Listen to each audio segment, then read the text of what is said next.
Welcome to CivilNet.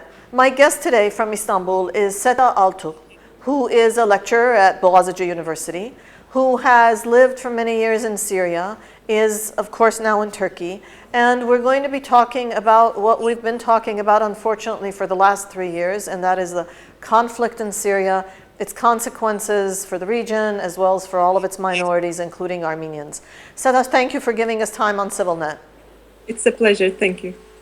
You have an interesting perspective. You lived for years in Syria when you were doing research for your dissertation. You are Turkish, you live in Turkey, and you have been following this mess for these 3 years. And several years ago, you wrote a piece for the New York Times that was either idealistically or naively entitled Freedom and Equality for All. I still believe in that ideal, actually. And do you think that ideal can still have legs? Let's assume for some brilliant visionary reason this carnage stops this month. Is it beyond the point of return? Is it still possible for especially minorities like Armenians who have no godfathers, really? I mean, they are pieces in this game. Is that still possible, freedom of and equality for all?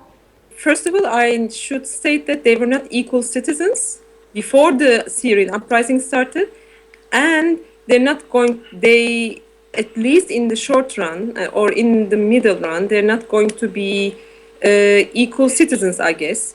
And the fact that this carnage of violence or the Syrian heartbreak, let's assume that it stops tomorrow, obviously nothing is going to be the same even after the violence stops, even stops tomorrow, even if there's a ceasefire tomorrow, nothing is going to be the same.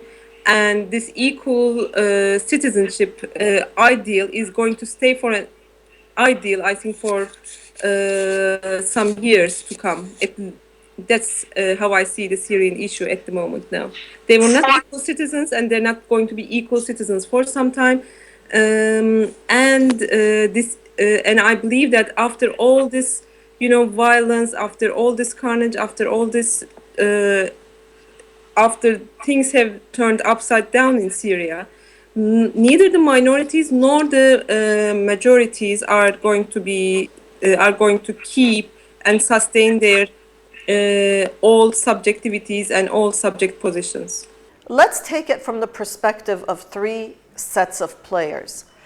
Is that kind of eventual equality as the outlook, the potential outlook for the next Syria, is that sort of equality on the plate of either the Assad regime or any of the mix of opposition, or even Turkey in this case, which is a pretty strong participant or player?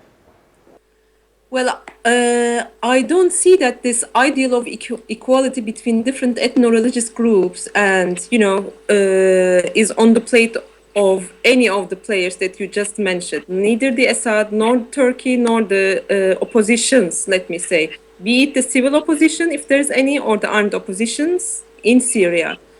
I think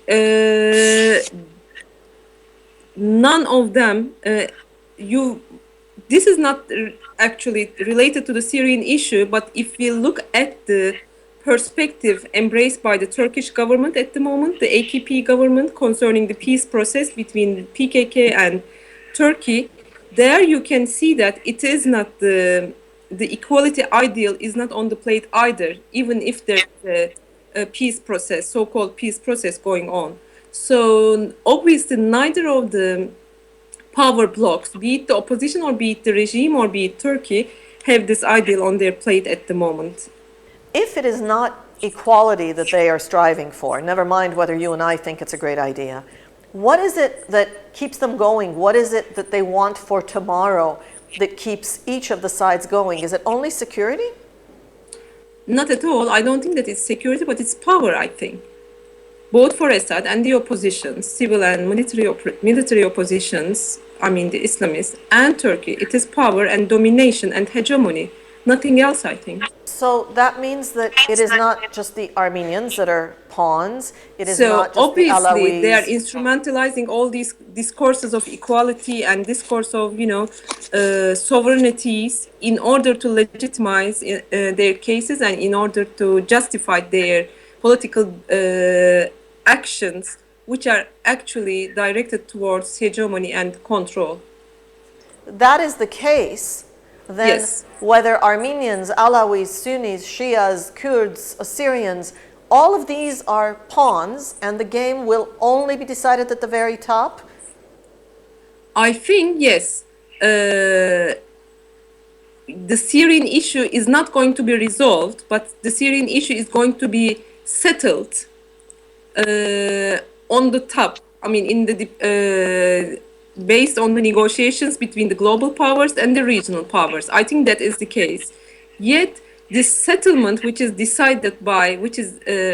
agreed by the global and the regional actors, which US and Turkey is also part of, will be hardly sustainable, I assume. And a real change and a real, public, let's say, social peace and coexistence of different races and religions, if I may say, is going to take place, is going to occur only with the involvement of people with some grassroots politics, where people feel themselves secure and feel themselves that they have decent lives. I don't think that the settlement which is going to take place, hopefully soon, by the agreement between, as I said, Russia, Iran, etc., on the one hand, and let me say pro-Assad and anti-Assad bloc, will be sustainable as long as people, including all those minorities and the majority, consent on that settlement. Is August and the election coming up going to help towards that settlement at all? It might be. That's how foreign commentators argue. Actually, they argue that U.S. has been following a low profile in in recent months, and elections in August is going to be kind of a starting point where they will be more active in the settlement of the Syrian issue. But by settlement, let me repeat, I don't mean that peace and decent lives and equality, all these kind of ideals, that ideals are going to occur and are going to take place. I'm talking about a political settlement only. Thank you, Seda Altug, for a helpful, if not hopeful, conversation. Thank you for talking with us on CivilNet. It's a pleasure. Thank you very much. And thank you for following us on CivilNet.